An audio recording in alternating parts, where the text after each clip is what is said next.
Welcome back to Small College Conversations. I'm Kristen Eargle. Today we have on the show Corey Fipps, UPike's athletic director and head football coach. Coach Fipps, thanks for being on.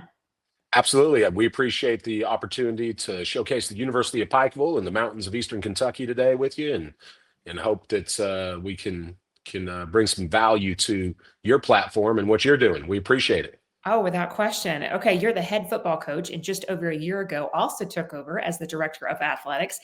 I'd say you're handling the job pretty well. If you think about it, you finished last fall with a 5-1 conference record, earning a share of the AAC title. Going into the championship series, you advanced the NAIA playoffs for the first time in program history. What were some of these things that you put into place to be able to handle both roles? Yeah, it's kind of a wild deal. So, I've never had what some people on the Division I, world would call a great job, but I've had some awesome opportunities throughout my career to be at some elite small college communities and campuses, and so I felt like I brought some value here because my previous stop at Kentucky Christian University, I showed up as the head football coach after serving as office coordinator a bunch of different places, but left Missouri Southern. Somebody told me once, you can't be the dad you want to be till you're the head football coach. So I took the opportunity to jump from Division II to NAI to Kentucky Christian University. And by the time I finished there after 4 seasons, it was kind of a weird situation. I was the vice president of enrollment, so admissions, the whole deal, athletics, VP of that as well.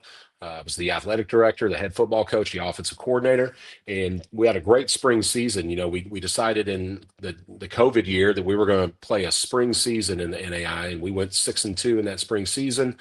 Best record they had ever had there at Kentucky Christian, got it real stable. And Kelly Wells, the athletic director here and former national championship winning basketball coach, who's now the AD at Morehead State, called me and said, "Hey, how about we pay you to do one job?" So we came 80 miles down the road to Pikeville, which is an unbelievable community in the center of Central Appalachia and the coal fields of Eastern Kentucky, and really settled into a place that we really loved.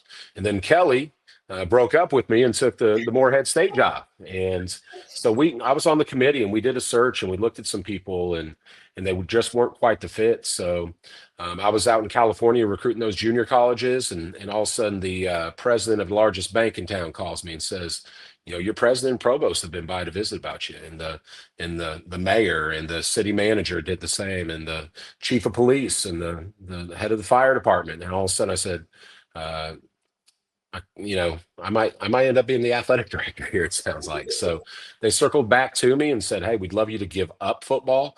I said, I'm 44 years old at the time, and I'm just not ready for that. I want to coach a few more years. I don't know what that is, but I'm still passionate about impacting, those 100+ student athletes in my program. But I'd like to have my fingerprints on 650 student athletes from a 30,000-foot view a little bit as the athletic director. So I had some experience doing it.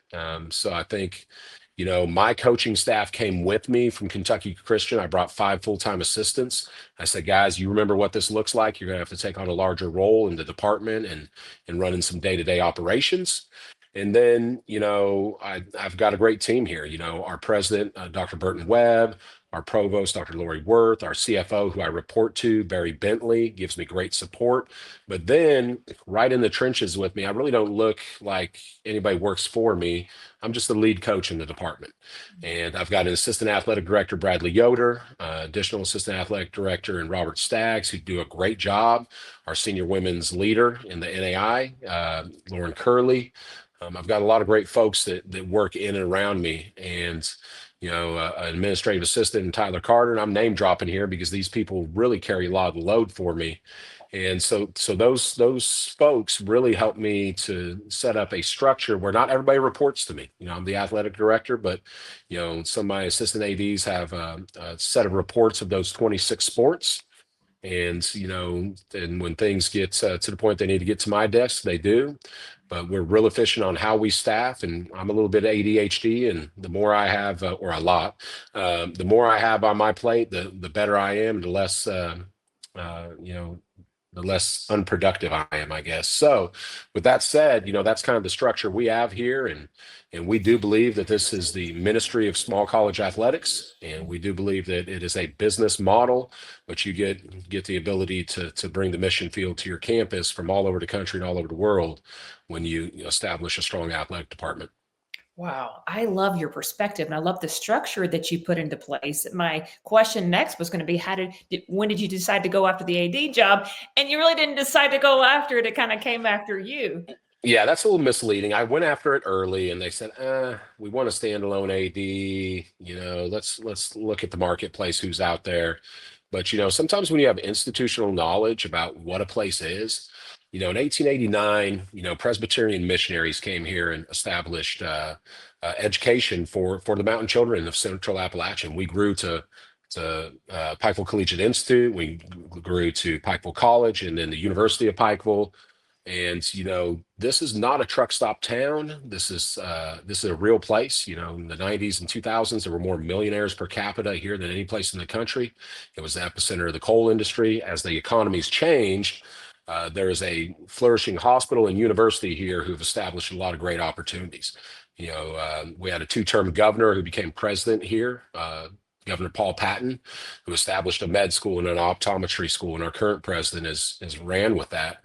So we like to think that if Eastern Kentucky was its own state, Pikeville would be the state capital and University of Pikeville would be the flagship institution. So you can't go throughout the mountains of Eastern Kentucky without finding a mover or shaker that graduated from here. And so I think we've got some things going for us here that my institutional knowledge just allowed me to step right in and move the ball forward instead of, taking, 12, 18 months to figure out how things worked. When you think about this from a long-term perspective and where college athletics is going, obviously you're in a great spot in terms of financial sustainability with your medical school and optometry school and all of that. When you take a look at this kind of backing out of it, how sustainable is it for you to continue being a head football coach and the needs of an AD? I mean, how do you look at that in the next 5 years? Yeah, I'm taking it day by day, month by month, and we're going to take it year by year. And, I'm going to coach at least one more year with the intentions to coach beyond that. So as we recruit kids, I tell them that, I'm not going anywhere unless they make me go away. But I think that, there's a lot of coaches that don't buy green bananas. I've got a lot of green bananas in my shopping cart. I plan to be here. I plan to be around. So, we don't focus on that stuff a whole bunch. There are days that I wonder, what I want to be when I grow up. Is it going to be an administrator? Is it going to be a coach? But, there was a great, Hall of Fame coach at the NAIA level, Bill Cronin, who served a long time at Georgetown. And when he's really the one at Kentucky Christian said, you need to be the AD there. And so I called a few buddies, and you'll get this being having some Texas high school football roots in your family.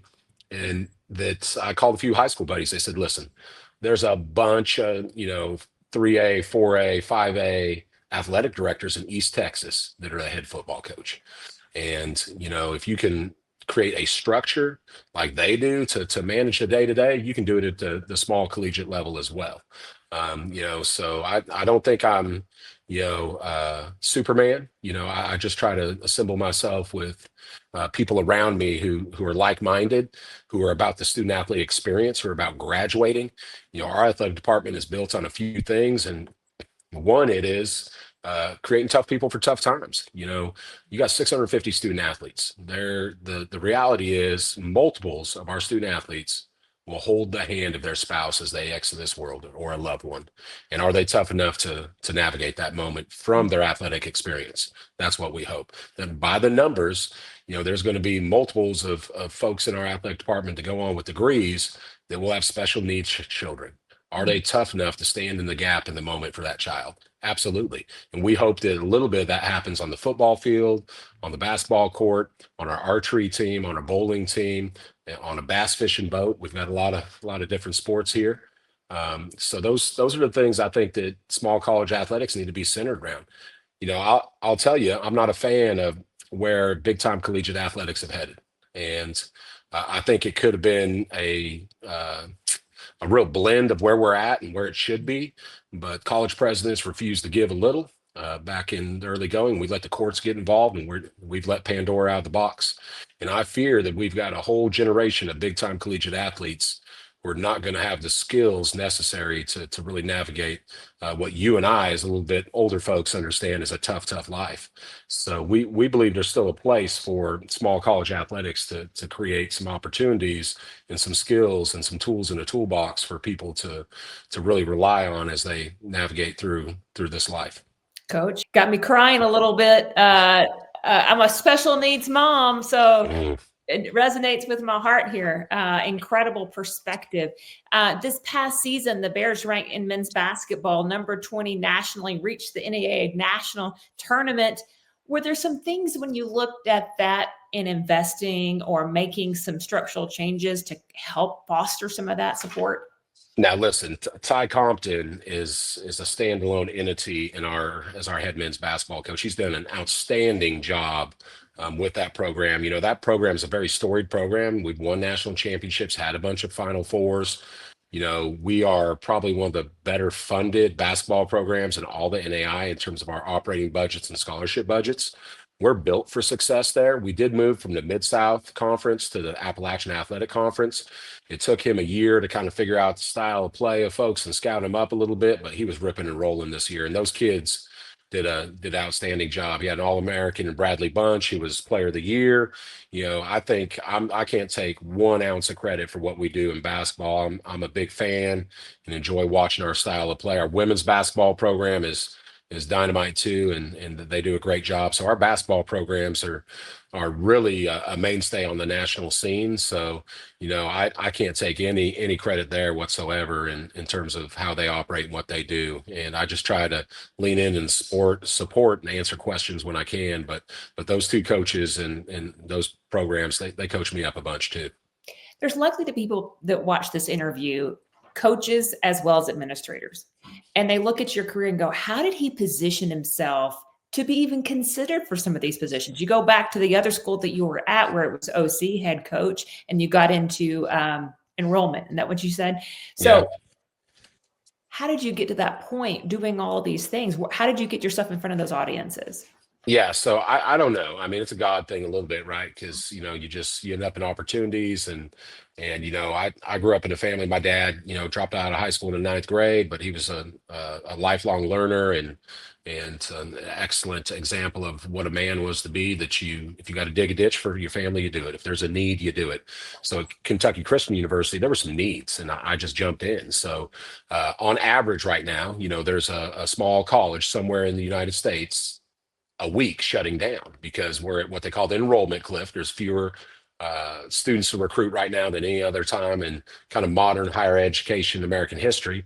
There's an all-out assault on higher education, telling every kiddo out there you don't need a college degree to be successful. And there's some truth to that. There's a lot of people that are successful, but there's certain fields that still need that college education. And if you want to be a collegiate athlete, then college is kind of part of the gig. So, you know, I looked at it and said, you know, how do you keep a small university open that's on the struggle bus?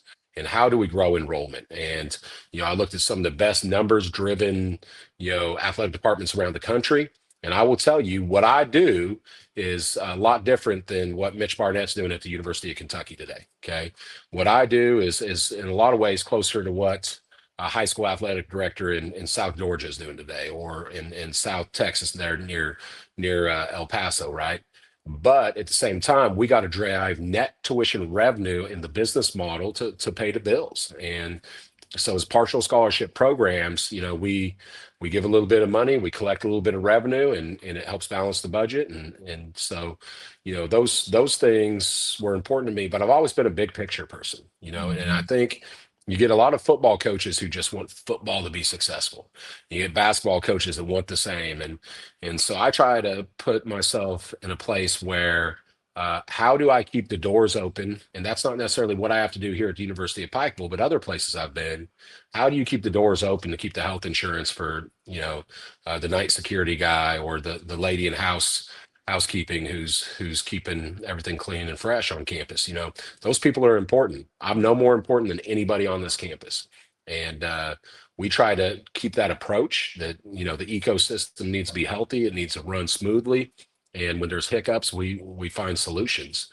So I've always liked to think of myself as a little bit more of a big picture guy. I've always wanted to know how things work. When I was an offensive line coach, I want to know about the passing game. And when I was the offense coordinator, I want to know about the special teams. And now that I'm the head coach, I want to know how the athletic department worked. And so I just tried to position myself to understand the big picture and the business model.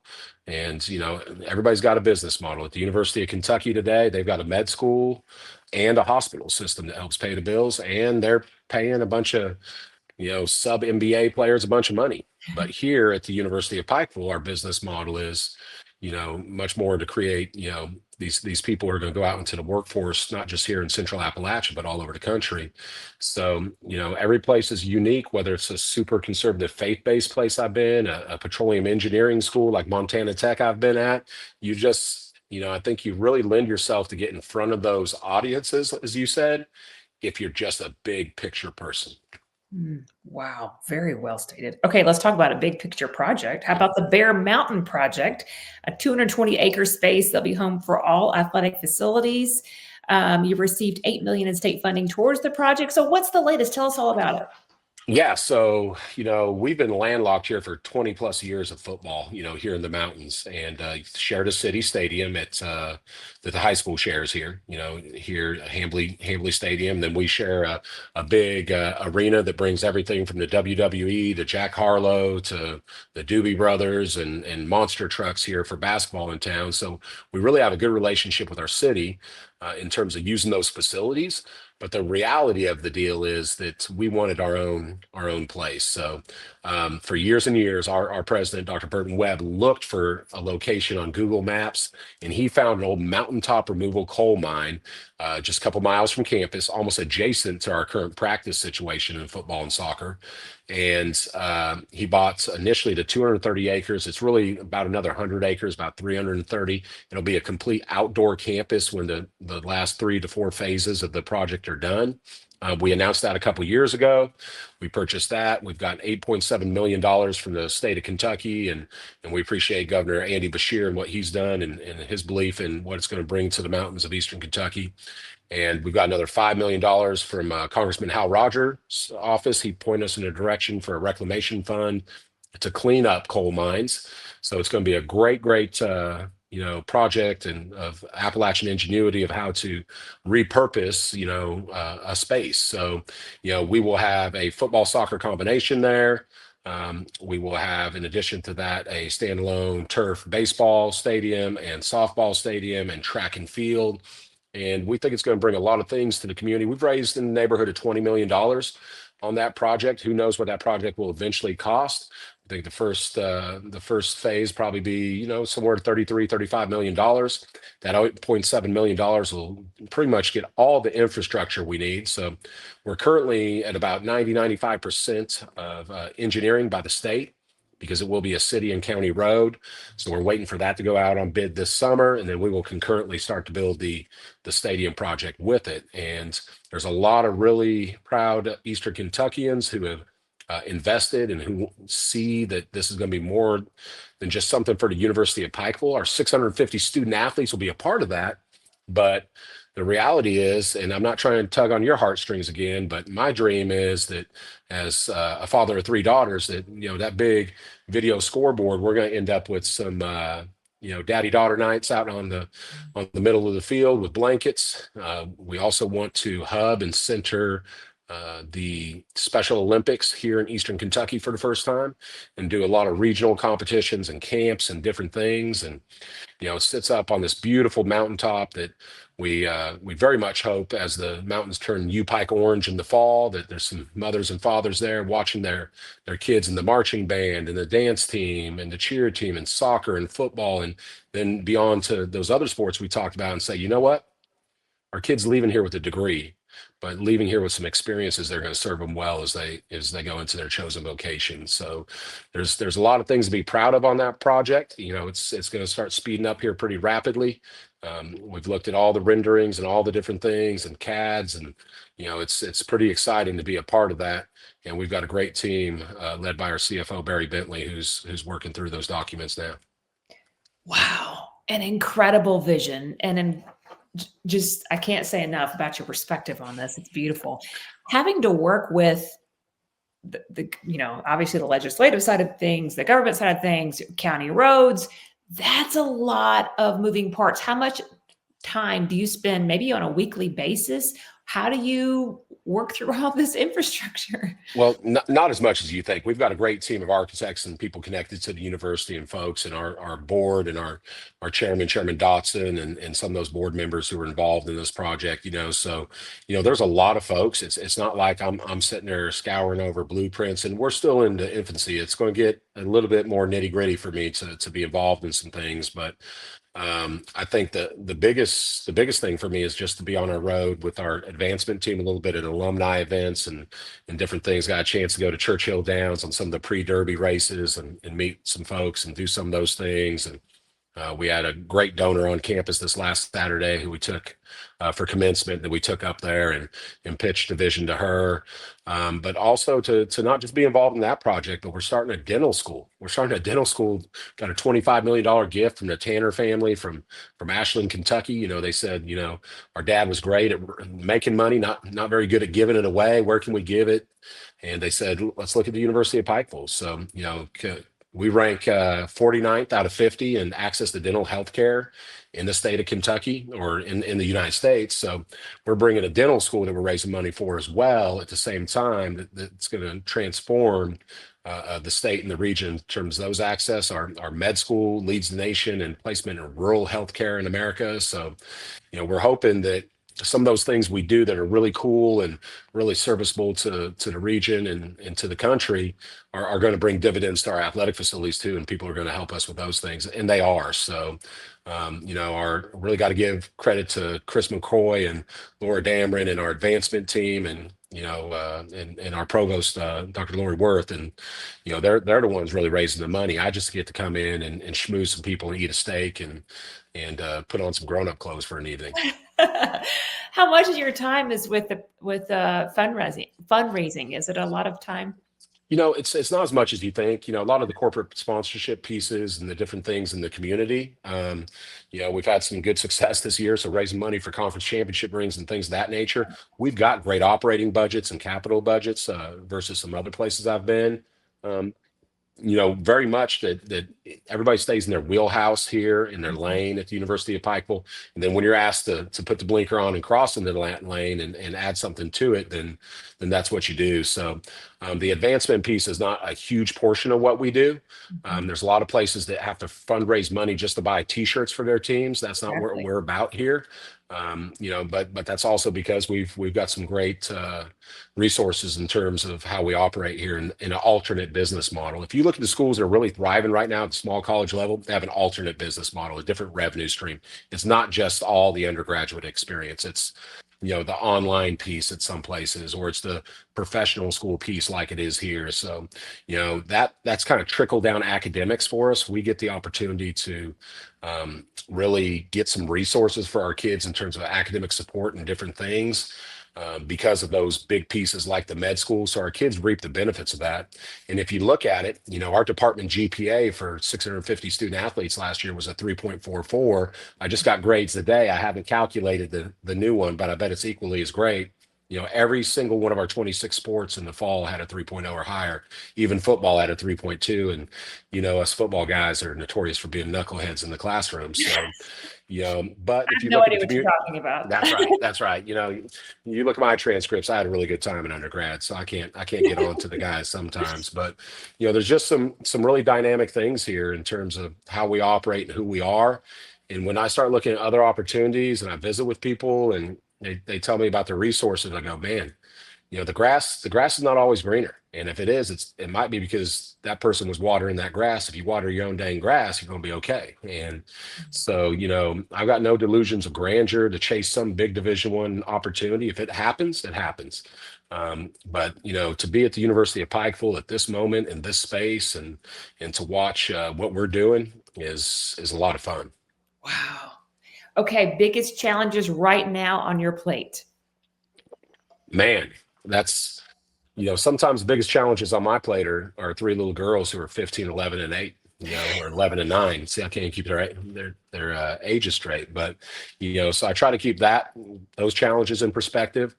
But I think continuing to stay ahead of the curve in an ever-changing marketplace, especially as a university, to be in those conversations about enrollment growth and how to support our students, not just our student athletes, but just students in general, how to grow those people, how to bring AI into the mix in higher education, how to bring all these variables. If you think you can do what you did 20 years ago, 10 years ago, 5 years ago, 2 years ago, then you're probably 5 years behind in higher education. So I think that's probably the biggest challenge.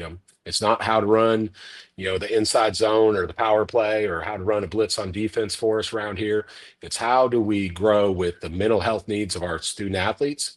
How do we grow with the academic needs? Kids are changing. They're different. I hate to sound like the old guy with the gray beard, but I am. And how do you stay current with them as they grow and change and allow them to bring you along and coach you up a little bit? Those are some of my biggest challenges. And then continuing to understand 26 different sports, and how the needs of collegiate bass fishing fit into who we are, and bowling and archery and some of those things, and then look at what sports are out there that we can add to grow enrollment and attract students. We want to use athletics to attract the right student athlete here that are going to have the opportunity to be successful and go out as great alums and serve the world. Where do you see UPike in the next 5 years? Oh man, I see us growing. I see us, to use kind of our football term, ripping and rolling, and adding value to the region, adding value to our students. I know we've got some big, hairy, audacious goals out there for our university in terms of who we want to be and what we want to do. But and I'm not at liberty to say those, but I think the University of Pikeville today is in the best place it's been. And I think we will continue to be that shining light on the hill here in Eastern Kentucky. And I think we will continue to attract kids from all over the globe to come here and obtain a degree and some tools necessary to be successful. So I do believe that. And there's some places where there's a lot of negativity, around the campus and how athletics and fit with the academic piece. But I think for the most part, we have a mindset here for growth, to challenge young people to be the best they can be. Coach, it's been a joy to get to meet you, and continued success in your career. Thank you. You too. And we hope to be on this platform again. We appreciate what you're bringing to small collegiate athletics and universities all over the country. And we wish you luck as well.